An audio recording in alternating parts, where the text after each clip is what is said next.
For more, Duncan McKenzie-McHarg joins me from Los Angeles. Duncan, give us more details about this stimulus package.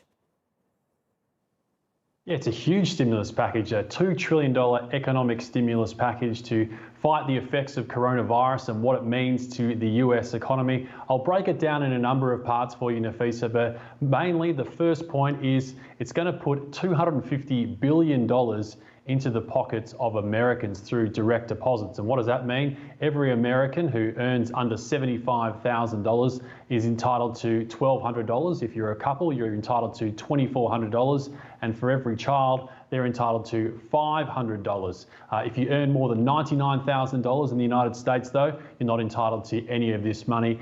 Treasury Secretary Steve Mnuchin believes that these checks will be in the hands of Americans within maybe 3 weeks, but some experts suggest this will happen possibly in about May. The $250 billion will also be allocated in unemployment benefits. And what does this mean? This means that a lot of workers can have 100% of their paycheck and then obviously obtain $600 in unemployment benefits extra over a 4-month period. But there was a bit of there were 4 Republicans in the Senate who weren't very happy about this because they claimed that it was actually incentivizing a lot of American workers from becoming unemployed. And they were saying that this would cause the unemployment rate to skyrocket. So the third point that I picked out is $350 billion will be allocated to small businesses. And if you're a small business, you could possibly go into the Small Business Administration office in like a New York City, and you could possibly apply for a loan there to keep your workers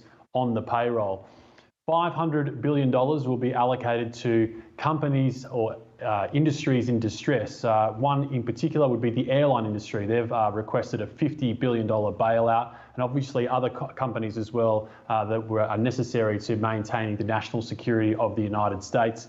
There'll be another part of this particular stimulus package is there'll be funds going to much needed medical supplies.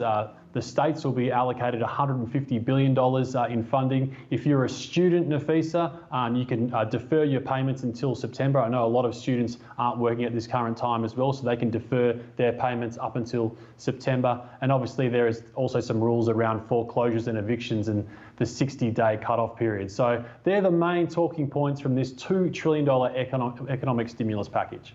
Right. In the meantime, the number of those infected by the coronavirus is rising in the United States. Now, for the first time, the number of deaths surpassed 1,000. Now, Duncan, where are we seeing the biggest increases?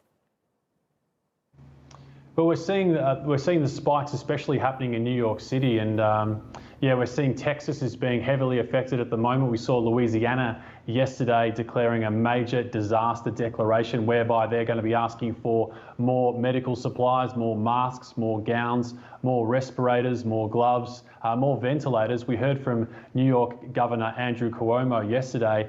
He wants 30,000 ventilators in the state of New York. He says he's only received about 400 from FEMA. So he believes New York is certainly at this time in the pandemic where they're really suffering. Obviously, New York's a little bit ahead of the curve than other states like California. You know, we heard a little bit earlier from US President Donald Trump, and we know that he's been on the record saying that he'd like to open up parts of the country by April 12, around that Easter mark. But we also heard from the California governor in Gavin Newsom here today, who says that California could probably be under lockdown for maybe 2, perhaps another 3 months. So if that is the case, then there'll be certain parts of the country that will be suffering and others that might be able to go back to business as usual. Right. Duncan McKenzie-McHarg, thanks so much for that live for us from Los Angeles.